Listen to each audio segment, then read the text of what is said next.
Avant de laisser la parole à nos intervenants, donc, je vous rappelle un petit peu le contexte de ce projet. Donc, on est sur une série de webinaires dédiés au sujet de la transformation digitale de l'industrie papetière. Nous avons déjà couvert plusieurs sujets, vous les voyez qui s'affichent à l'écran. Celui qui nous intéresse aujourd'hui est dédié aux jumeaux numériques et nous avons encore quelques sujets donc, à venir. C'est un projet qui a été initié au sein de l'ATIP. Lors des échanges et des groupes de travail de l'ATIP, la question de la transformation digitale a été soulevée et la question du comment on y va. Et puis, lors de nos échanges CIMOP-ATIP, on s'est dit qu'on pouvait peut-être répondre à ces questionnements et au moins en tout cas proposer des éclairages. Et donc, c'est comme ça qu'est né ce projet de webinaire, de série de webinaires, dans laquelle on fait intervenir à la fois des experts des papetiers, donc de fournisseurs d'équipements pour l'industrie papetière qui ont des solutions digitales, ainsi que des experts du comité digital du CIMOP qui, eux, travaillent avec différentes industries.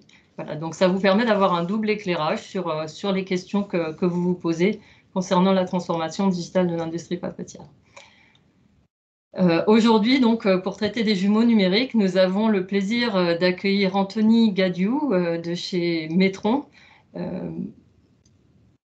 qui nous évoquera donc la question du digital twin, quelles utilisations pour l'optimisation énergétique, et David Soysovan du CTP, qui viendra nous éclairer sur les jumeaux numériques, virtuels ou réels. Et donc, je vais tout de suite, sans plus attendre, laisser la parole à David. David, si vous voulez bien activer votre présentation, et puis je fermerai mon micro. Eh bien, c'est fait. Donc, j'imagine que vous voyez maintenant mon écran. Alors, moi, je ne le vois pas encore. Ce que je vais faire, c'est du coup, je vais couper la mienne et je vous invite à repartager.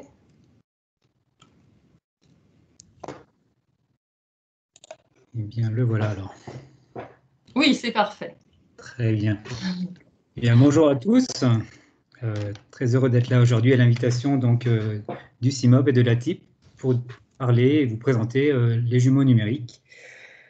Alors, les jumeaux numériques, c'est un terme qu'on entend très souvent quand on parle d'industrie 4.0, mais on ne sait pas toujours à quoi ça correspond. Donc, je vais vous proposer aujourd'hui de vous présenter le concept du jumeau numérique et quelques applications que le CTP a pu réaliser dans le passé dans l'industrie papetière. Donc, pour commencer, c'est quoi un jumeau numérique? Donc, si on prend une définition qu'on peut trouver par exemple sur Wikipédia ou sur d'autres encyclopédies, un jumeau numérique, c'est un clone virtuel d'un système physique ou d'un processus. Alors, si vous êtes comme moi, vous vous dites que je n'ai pas bien avancé en ayant lu cette définition. Alors, on va aller un peu plus loin. C'est quoi un jumeau numérique? En fait, vous en utilisez déjà tous les jours. Par exemple, quand vous regardez les prévisions météo sur le téléphone ou quand vous utilisez votre GPS pour prévoir un itinéraire, sans le savoir, vous utilisez déjà un jumeau numérique.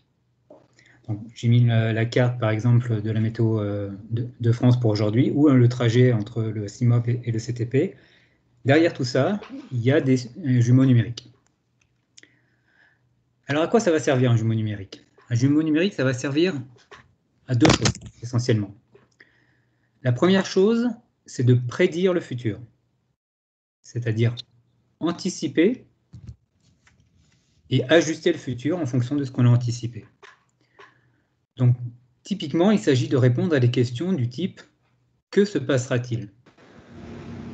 Que se passera-t-il dans 30 secondes? Que se passera-t-il dans 3 mois? Ou que se passera-t-il dans 3 ans? Ces différents niveaux d'horizon temporel qui correspondent à différents niveaux opérationnels. Donc, j'ai mis 3 exemples sur l'écran. Le premier, c'est au niveau opérationnel. Quel sera le grammage de ma feuille dans 30 secondes si je ne fais rien? Donc là, c'est une décision que doit prend le conducteur de la machine à papier. Le conducteur de la machine à papier, lui, il surveille, il regarde les alertes et il doit réagir. Donc ça doit se faire de façon très rapide. Ce sont des décisions courantes et répétitives. Mais on peut aussi se poser des questions à plus long terme. Typiquement, par exemple, quelle sera l'usure d'une pompe centrifuge de mon raffineur dans 3 mois? Là, ce n'est plus le conducteur de la machine à papier qui se pose ce type de questions, c'est le responsable de la production. Lui, il met en place tout un ensemble de mesures, de capteurs, il les analyse et il va analyser le procédé. Ça, c'est ce qu'on appelle le niveau tactique, où les décisions, elles sont peu courantes, elles sont peu prévisibles, mais elles affectent une partie seulement de la production. Et si on va au-delà, on arrive au niveau stratégique, et là, c'est des décisions qui sont prises par le management, c'est des décisions uniques et qui impliquent la totalité de l'entreprise. Là, il faut définir une stratégie, il faut la planifier, il faut la contrôler. Donc le jumeau numérique, la première chose qu'il sert à faire, c'est à prédire le futur. La deuxième chose qui est un petit peu différente, c'est pas prédire le futur, mais c'est imaginer le futur. C'est-à-dire expérimenter et ensuite améliorer. Donc là, c'est une deuxième catégorie de questions.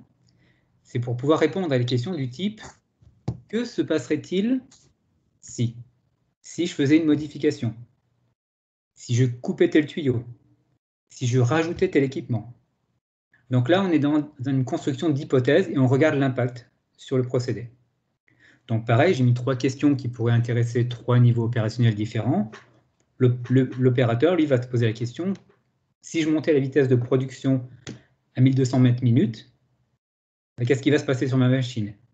Est-ce que ça va casser? Est-ce que ça va passer ou pas? Le jumeau numérique va être capable de répondre à cette question. Au niveau du responsable de production, lui, il va faire des travaux, il va se dire, si j'augmente la capacité du cuvier de mes cassés de 50%, par exemple, est-ce que je vais réduire la formation de biofilm?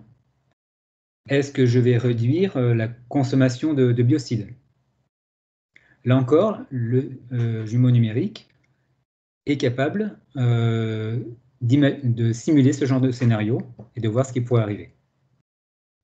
Et à un niveau encore supérieur, un niveau stratégique, et qui implique des investissements plus importants, le management peut se poser la question de savoir si ça vaudrait le coup d'ajouter un traitement tertiaire à la station d'épuration pour être en dessous des seuils tolérés par la préfecture. Tous ces scénarios, on peut les jouer avec le simulateur et voir l'impact sur l'usine et sur la machine à papier. Donc je vais revenir à la définition de jumeau numérique. Jumeau numérique, il y a 2 parties. La première partie, c'est jumeau. Donc, qu'est-ce qu'un jumeau? À quoi sert un vrai jumeau, un jumeau physique? Alors, si on avait 2 machines à papier strictement identiques, quel serait l'avantage? Alors, l'avantage, c'est qu'on peut réaliser une action, par exemple, changer un paramètre, modifier un circuit ou introduire une nouvelle matière première. Et on fait ça sur la première machine. Et on regarde le résultat. Alors, des fois, ça peut prendre du temps. Mais on attend, on regarde le résultat. Donc, si le résultat nous convient, ça confirme ça dépend des cas, notre chance, notre intuition ou notre expertise. Mais en tout cas, si le résultat nous convient, on s'empresse de l'appliquer sur la deuxième machine, qui est la vraie machine. Par contre, si le résultat ne nous convient pas, on ne l'applique surtout pas à la seconde machine, qui, elle, s'occupe de la production. Une fois qu'on a fait ce processus, si la première machine est toujours en état de marche, alors on peut tester une nouvelle action, un nouveau scénario. Par contre, si la machine n'est plus en état de marche, on est obligé de reconstruire un nouveau jumeau. En fait, cette manière de procéder, qui est l'apprentissage par essai-erreur, c'est la base de la démarche empirique, et les ingénieurs ont pendant très longtemps fonctionné de cette façon. Et c'est pour ça que lorsqu'on construisait une voiture ou un avion, on faisait des maquettes de différents modèles de voitures ou d'avions pour tester différents scénarios, pour tester différentes options. Alors en fait, pour éviter d'avoir à se tromper une seule fois, en fait, on avait plusieurs jumeaux pour pouvoir se tromper plusieurs fois. Alors il y a un inconvénient à cette méthode, c'est que le monde il est fini. Il y a toujours un début et une fin. Donc cette méthode, par essai-erreur, en construisant des modèles et des prototypes, elle a une efficacité très limitée. Dans le monde réel, dans le monde matériel, on peut tout perdre. Si notre action aboutit à la destruction de l'appareil ou du produit, eh ben, il faut tout reconstruire. Donc dans le monde réel, l'enjeu est très fort et ça limite fortement l'amélioration du procédé. C'est pour ça qu'on va arriver au deuxième terme de jumeau numérique, qui est la partie numérique. À quoi sert un objet qui est purement numérique, qui est purement immatériel? Alors je peux poser la question autrement, dans le sens, à quoi ça sert d'assembler des briques, des bonbons, ou d'abattre des troncs d'arbres dans un monde virtuel? Alors ceux qui ont des enfants auront compris, ceux qui n'en ont pas ou des plus âgés, ça correspond à des jeux en ligne, type Minecraft, Candy Crush ou Fortnite. Alors l'avantage d'avoir des objets numériques de cette sorte, c'est que ça permet d'essayer un très grand nombre de combinaisons, un très grand nombre de stratégies, mais un nombre vraiment très élevé. Quand tous les joueurs sont en ligne, ils utilisent un très grand nombre de combinaisons. On parle pas de centaines ou de milliers de combinaisons, mais plusieurs millions de combinaisons qui sont testées chaque jour par ces joueurs. En fait, quand on fait un objet numérique, l'intérêt, c'est qu'on peut éprouver plein de combinaisons possibles par rapport à des conditions de stress ou d'environnement difficiles. Et très rapidement, on est capable de trouver des solutions optimales. Il y a un énorme avantage à travailler dans le monde immatériel. C'est que le monde immatériel, lui, il est infini. Donc dans le monde immatériel, on ne perd jamais. Soit on gagne, soit on apprend. Quand on trouve un résultat qui est mauvais, alors on a appris quelque chose. On a appris que ce n'est pas la bonne solution. Et on peut recommencer avec une autre solution. Savoir qu'une solution n'est pas bonne, c'est déjà avancer. Donc dans le monde virtuel, l'enjeu est absolument nul. On ne risque pas de casser la machine, on ne risque pas de perturber l'appareil de production. Donc ce qui est intéressant, c'est que lorsque l'on partage un objet qui est matériel, on le divise. Donc typiquement, si j'ai une tarte aux pommes, plus on est nombreux, plus notre part individuelle diminue. Par contre, lorsqu'on partage un objet qui est immatériel, on le multiplie. Par exemple, si je vous donne un jeu vidéo, ou si je vous donne une musique, ou si je vous fais écouter une musique, ou je vous partage certaines de mes connaissances, eh ben on sera, après ça, 2 à les avoir. Et j'en ai pas moins parce que je vous l'ai donné. Donc dans ce sens, le matériel, l'immatériel, peut être multiplié à l'infini. Donc pour terminer, si on associe les deux, jumeaux numériques, c'est la connexion manquante entre le réel et le virtuel. Le jumeau numérique, c'est l'association entre le modèle qui est purement numérique et les données qui sont réelles, les données et les mesures qui sont issues du monde réel. En fait, la connexion va dans les deux sens. À la fois, on prend de l'information dans le monde réel et on donne de l'information au monde réel. Donc, prendre de l'information, ça veut dire mesurer par des capteurs, et donner de l'information, ça veut dire piloter, soit directement par des actionneurs, soit par les tableaux de bord à l'intention des opérateurs. Donc maintenant, si je veux faire un raccourci, je peux dire que je peux jouer aux vidéos pour améliorer ma machine à papier. En fait, si j'apprends des choses avec le jumeau numérique, ben je pourrais les appliquer à ma machine réelle. Et si je casse ma machine virtuelle, encore une fois, aucun problème, je recommence. Ça m'a coûté juste un petit peu de temps, mais en tout cas, ça ne m'a pas coûté l'appareil réel. Et de cette façon, on peut trouver très rapidement des solutions optimales pour la machine. On peut faire des milliers de scénarios, voire des dizaines de milliers de scénarios très rapidement. Donc c'est le principe des jumeaux numériques. Donc je vais vous présenter maintenant ce qu'on appelle la plateforme de simulation PS2000 au CTP. Donc c'est un jumeau numérique qu'on a développé depuis 25 ans pour le monde de la papeterie. Donc c'est un outil de simulation qui est dédié au procédé papetier.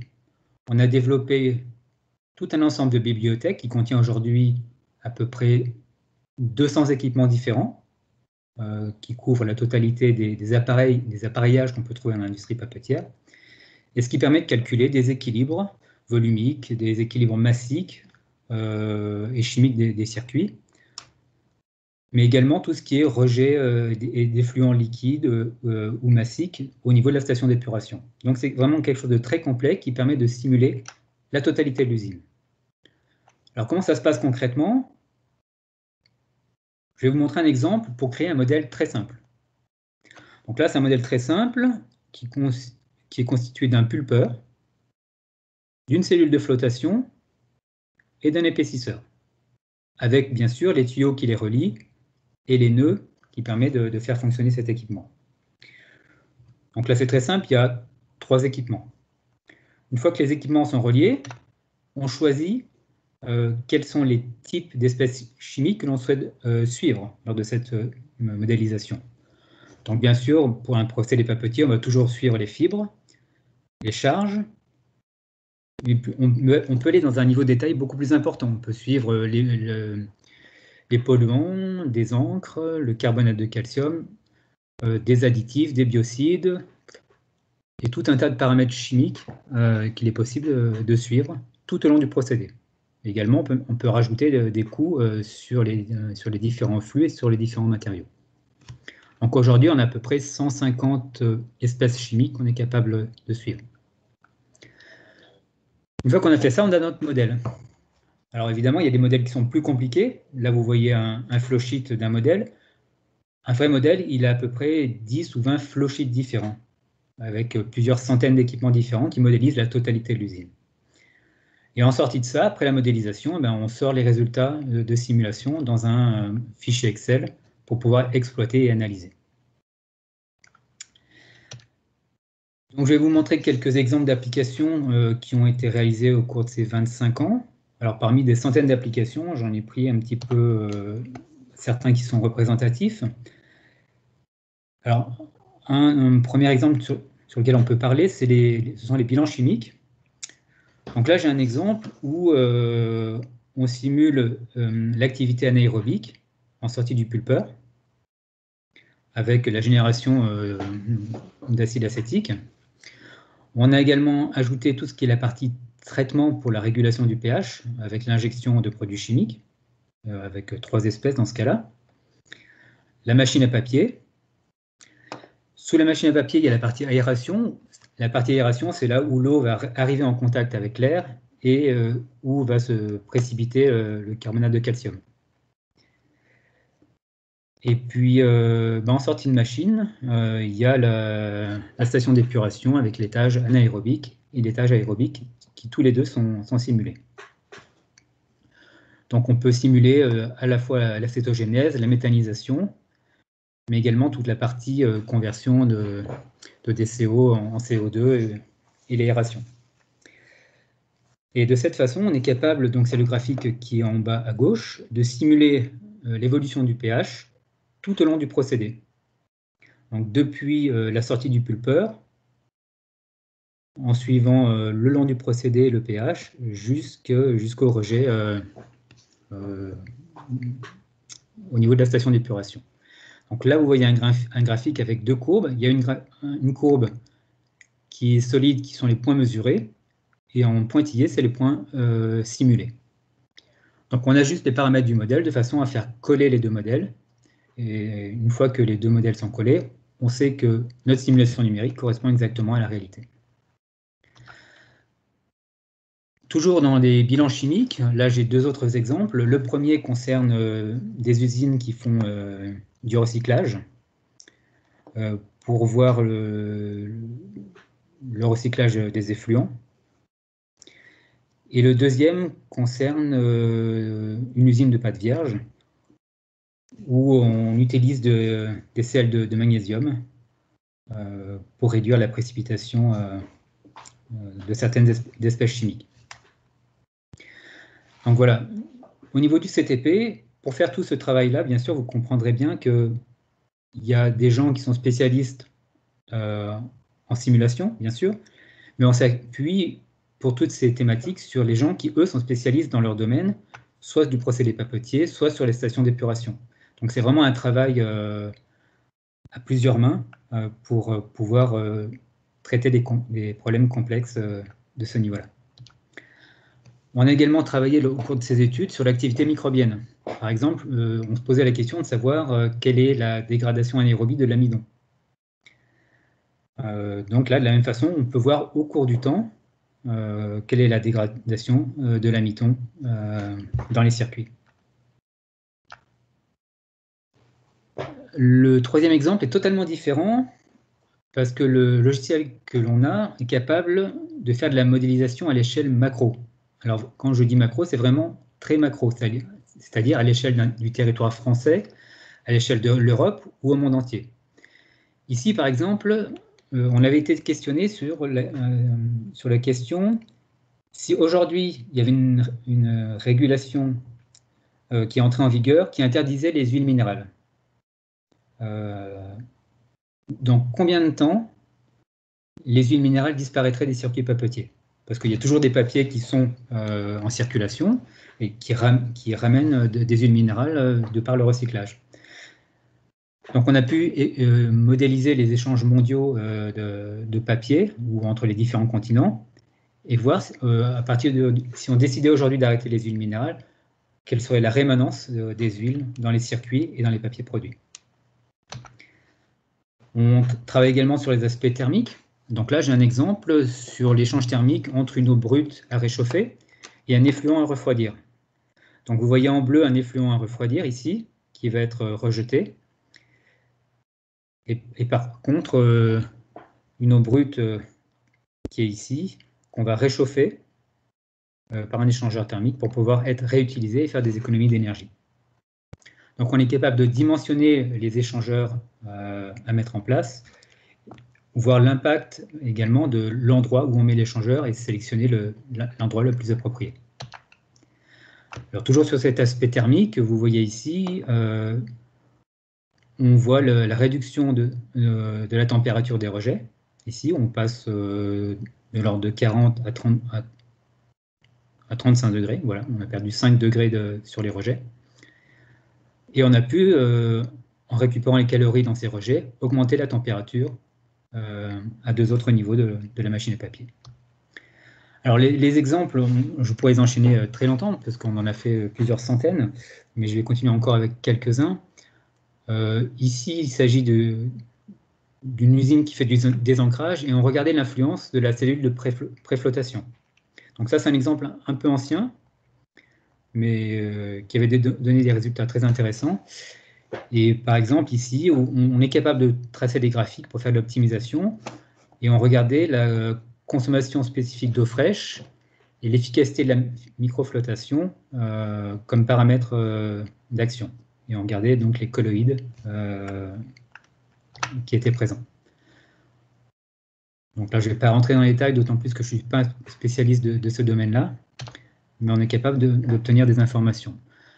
Un autre domaine d'application était de voir comment on pouvait gérer les perturbations hydrauliques à l'entrée de la station d'épuration. Donc ici, il y a 2 scénarios. Le premier scénario, la première ligne, c'est hors perturbation. Donc on voyait le fonctionnement normal de la station d'épuration. Le premier scénario, qui correspond au graphique du milieu, on simulait une casse aux presses et on regardait quel était l'impact sur la station d'épuration. Et le scénario 2 dans cette étude, c'était une casse à l'enrouleuse. Donc on peut voir l'impact de ça sur la station d'épuration. Enfin, un dernier domaine d'application. Ici, on se posait la question qui nous avait été posée, c'était de savoir, pour du contact alimentaire, si jamais il y avait une contamination accidentelle d'un pulpeur, au bout de combien de temps cette contamination disparaissait. Donc on a fait l'exercice et le scénario avec 3 sortes de contaminants différents qui ont des rétentions et des impacts différents. Et on peut calculer de cette façon et dire au bout de combien de temps le circuit est redevenu propre et on peut de nouveau avoir une qualité compatible avec le contact alimentaire. Donc voilà. Donc toutes ces études ont été faites dans le cadre ou de recherche, de programmes de recherche du CTP ou pour des contrats privés. Et pour ces contrats privés, donc, ça donne lieu à des transferts aux industriels. Donc là, j'ai mis 2 exemples. Le premier, c'est un logiciel qui permet d'analyser le risque local d'entartrage. Donc l'entartrage, c'est la précipitation du carbonate de calcium. Donc ça, c'est un logiciel qui permet de simuler quelle est la probabilité de formation de tartre aux différents endroits du procédé. Et puis, comme je le disais tout à l'heure, en fait, le PS2000 a été utilisé dans de très nombreuses usines. Et aujourd'hui, on a des usines complètes qui sont modélisées et qu'on est capable de reproduire de façon totalement numérique. Alors maintenant, pour terminer, je vais revenir à la question initiale sur laquelle on s'était penché. La question initiale, c'était, c'est quoi un jumeau numérique? Alors je reviens dessus parce que je vous demande de vous poser ces deux questions. C'est quoi un objet virtuel qui reproduit le comportement du réel? Autrement dit, c'est quoi un objet virtuel qui permet de prédire ce qui va se passer? En fait, c'est ça un jumeau virtuel. Mais ça, ce n'est rien d'autre que des équations de la physique. Ce n'est rien d'autre que de la science. En fait, un jumeau virtuel, c'est uniquement de la connaissance. C'est rien d'autre que ça. Donc si on veut être très simple, utiliser un jumeau numérique, c'est utiliser l'ensemble des connaissances scientifiques humaines. Alors c'est quand même un gros livre, c'est même une bibliothèque. Ça rassemble plusieurs millénaires de connaissances scientifiques, que ce soit de la mécanique, de la thermodynamique, de la résistance des matériaux, de la chimie, de la biologie, de l'électronique, etc. Mais toute cette connaissance, elle est à l'intérieur du jumeau numérique. Et donc, utiliser le jumeau numérique, c'est utiliser toute cette connaissance pour reproduire un phénomène réel. Donc voilà ma conclusion sur les jumeaux numériques. C'est à la fois une présentation de travaux qu'on a pu faire dans l'industrie papetière, et également une vision de ce qu'est l'approche jumeau numérique au sens global.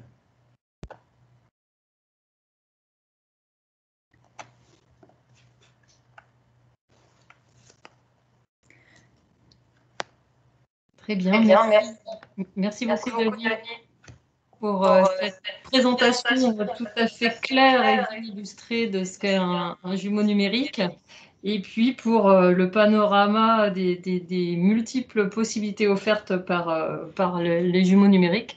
Donc j'ai vu qu'on avait une question, mais je vous propose qu'on la traite à la fin des présentations. Donc j'inviterai maintenant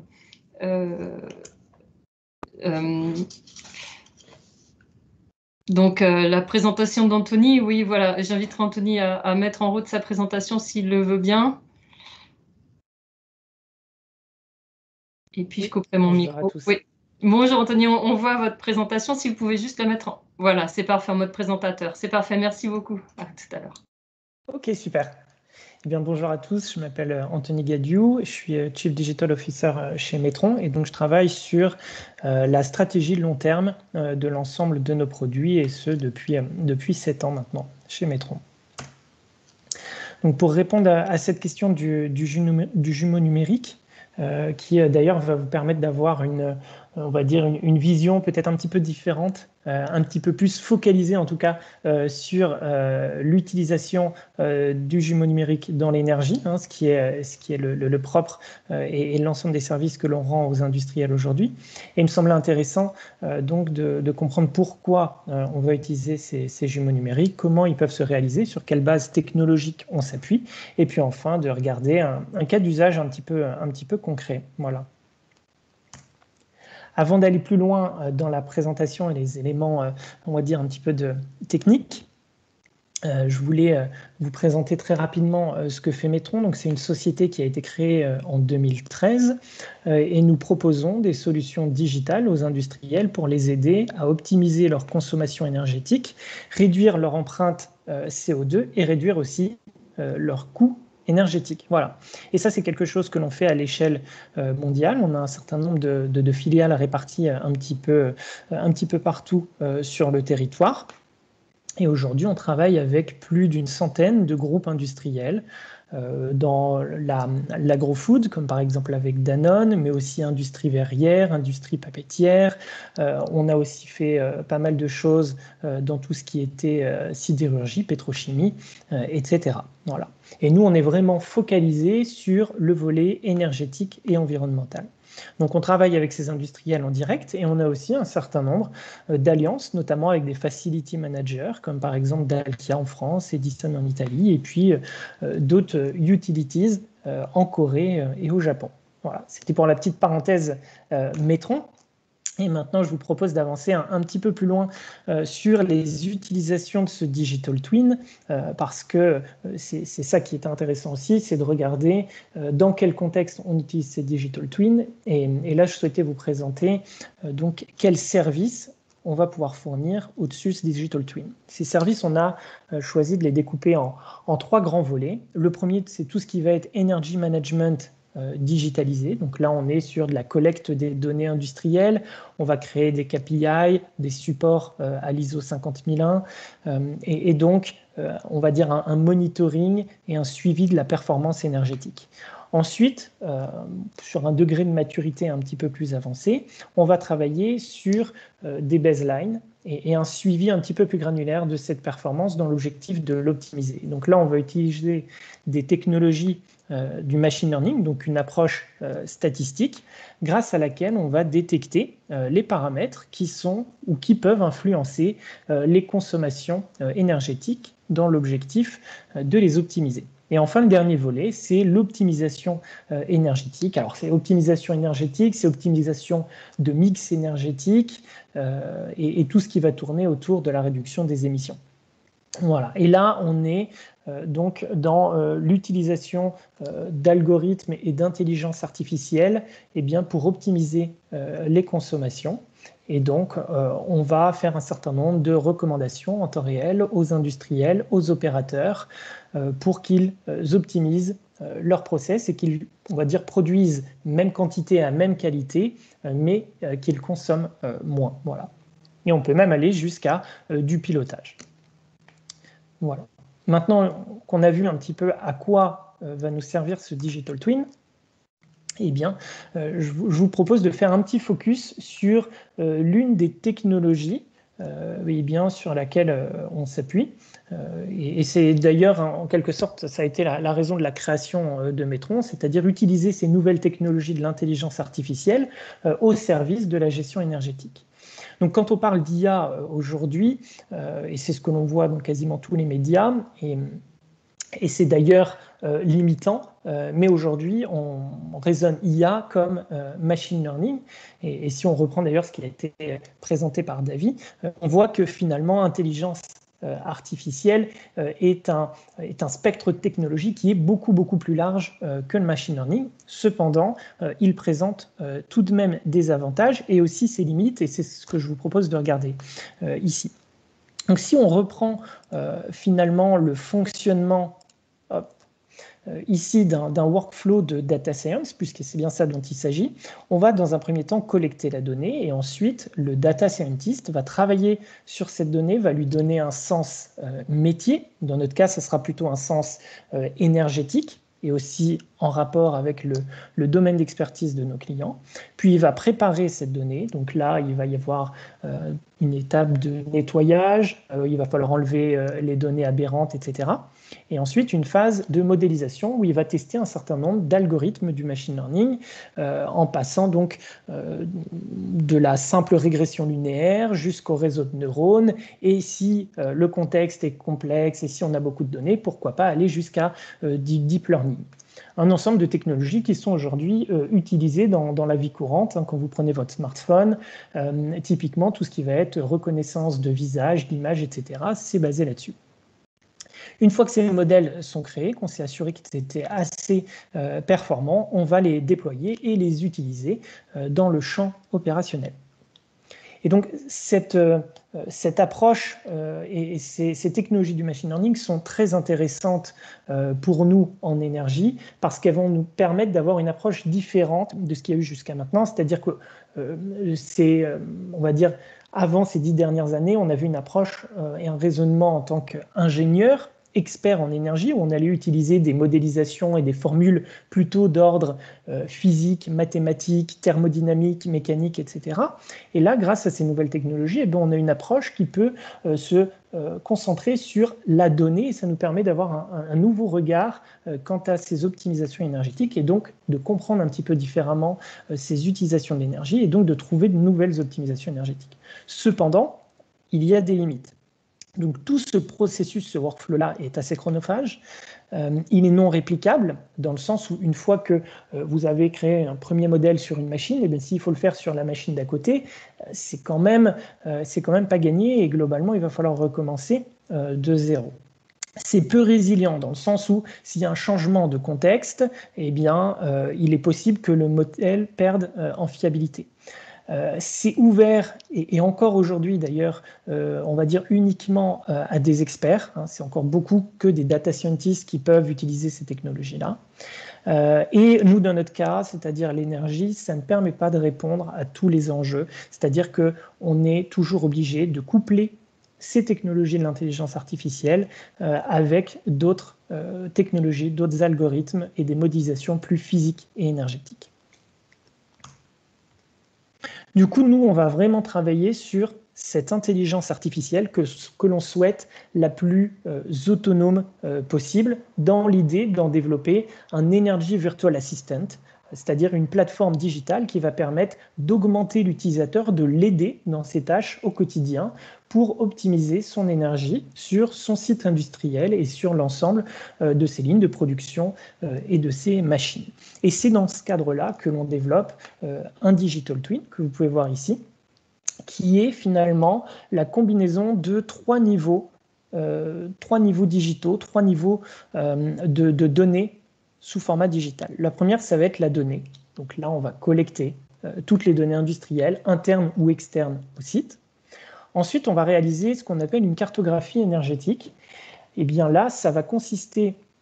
Donc c'est un petit peu ce qui nous a été présenté d'ailleurs avec la présentation de David, c'est-à-dire qu'on va regarder uniquement cet aspect énergétique, dresser la liste des assets qui consomment, produisent, stockent de l'énergie, et regarder l'ensemble des vecteurs qui connectent l'ensemble de ces assets. Donc c'est de l'eau, de l'élec, du gaz, mais c'est aussi des vecteurs transformés, notamment de l'air comprimé, de la vapeur ou du froid, par exemple.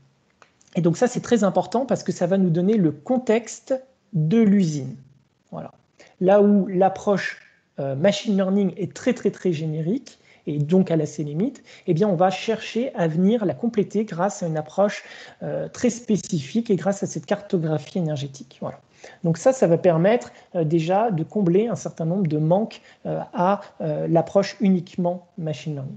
Et enfin, le troisième niveau, c'est la digitalisation de l'ensemble de la connaissance de l'énergie et de la data science. Parce que si on souhaite automatiser, on va dire, ce workflow de la data science, eh bien, il faut que l'IA, cette intelligence, elle est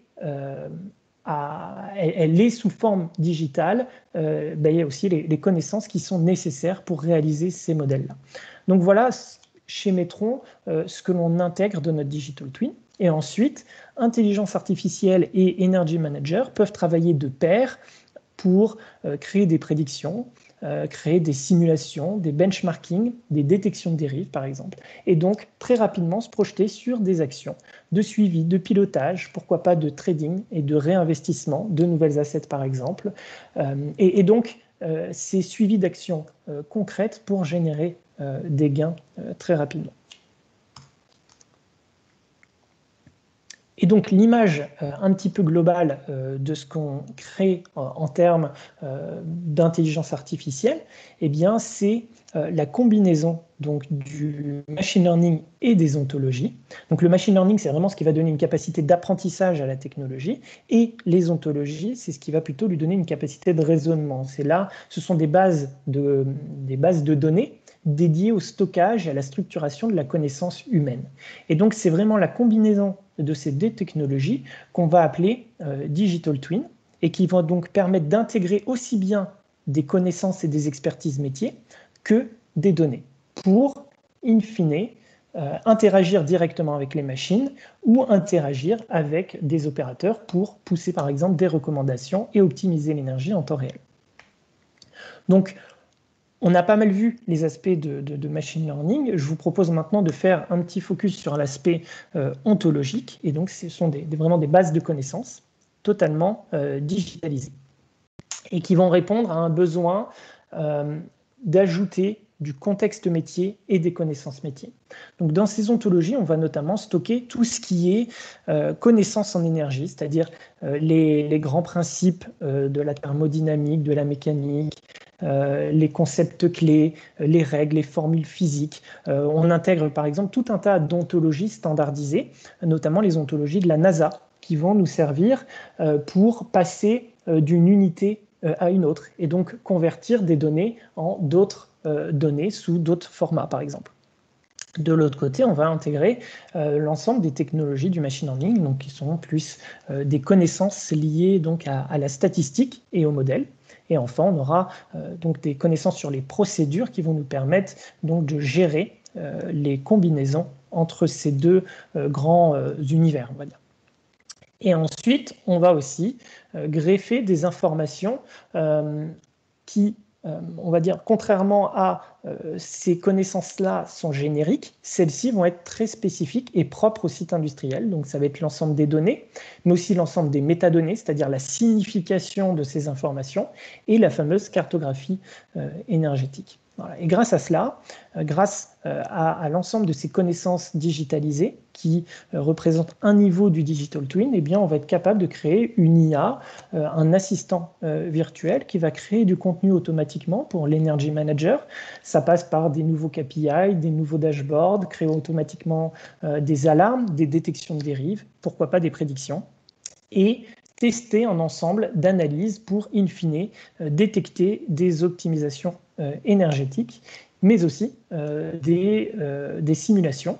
Là encore, vous avez pu le voir dans la présentation précédente, ces fameux what-if scénarios. Qu'est-ce qui se passe si j'enlève un compresseur, je rajoute un compresseur, je change la puissance de telle ou telle machine, etc. Et donc de regarder des sujets de revamping ou de nouveaux investissements. Donc voilà, ça c'est ce que l'on fait avec ces ontologies. Et puis maintenant, on peut passer à quelque chose de beaucoup plus concret et donc vous montrer des cas d'usage. Voilà, donc là c'est la plateforme que l'on fournit à nos clients. Et donc là, vous êtes dans l'espace qui est justement dédié à la création de ce digital twin et en particulier de la cartographie énergétique.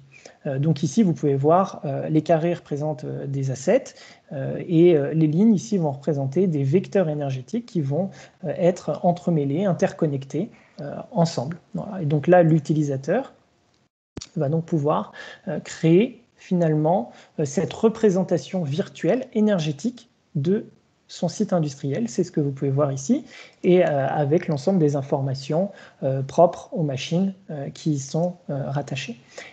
Et ce qui est intéressant ici, c'est que c'est sous format digital, c'est stocké dans des ontologies, donc l'IA, elle, peut interpréter ces informations.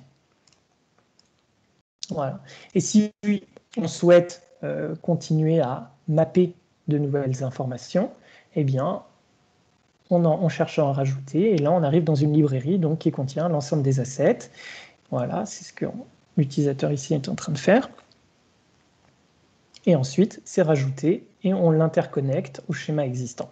Et là, par exemple, ça peut très bien être, donc là, c'est ce qui s'appelle des cold units, donc ce sont des groupes froids. Là, on a rajouté un groupe froid, et c'est potentiellement, ça peut correspondre à un cas d'usage d'une simulation. Qu'est-ce qui va se passer si je rajoute un nouveau groupe froid? Et donc, est-ce que pour répondre à ma demande froide de mon process, est-ce que d'une manière globale, je serai plus efficient ou pas? Et donc, ça peut permettre d'amener des réflexions sur de nouveaux investissements, par exemple. Et puis, l'autre élément qui est intéressant ici, c'est qu'on va venir connecter les données que l'on remonte avec cette représentation virtuelle et énergétique du site. Et c'est ce que vous pouvez voir ici. Voilà. Alors, là, vous êtes en train de regarder la donnée. Et donc là, il y a la possibilité d'aller chercher dans les flux d'énergie qui sont connectés et donc les données connectées. Et là, on a par exemple connecté la vraie donnée de puissance qui peut se transformer en consommation et on peut même greffer l'ensemble des centaines de données que l'on remonte du site industriel. Voilà. Une fois qu'on a fait ça, une fois qu'on a créé ce digital twin, eh bien, l'intelligence artificielle est capable de commencer à fonctionner. Et là, le cas d'usage va porter sur de l'air comprimé. Je vous montre un cas d'usage sur de l'air comprimé parce que c'était assez simple à expliquer, mais on l'a fait sur énormément d'autres utilités et d'autres process. Et donc là, on vient définir la centrale d'air comprimé, les différentes caractéristiques, l'association avec l'ensemble des données collectées. Et ce qui va se passer, c'est que ce moteur d'intelligence artificielle qui repose sur le digital twin va commencer à lancer une série d'analyses. Ces analyses, elles vont permettre de créer des nouveaux KPI, des baselines, des alarmes, etc. Et elles vont aussi faire défiler un catalogue d'optimisation. Et donc, l'IA va être capable de simuler si telle ou telle optimisation a du sens sur ce contexte client. Voilà. Et donc là, vous voyez des pages de dashboard qui sont créées automatiquement pour assurer le suivi de la performance de la centrale d'air comprimé. Ici, c'est tout un tas d'analyses qui sont lancées. Donc là, on est par exemple capable de détecter l'ensemble des variables influentes sur la consommation énergétique. Ici, on teste l'encrassement des filtres. Et enfin, on arrive donc sur le test et la simulation d'optimisation énergétique. Et là, je vous ai mis un exemple donc, de l'optimisation du séquencement.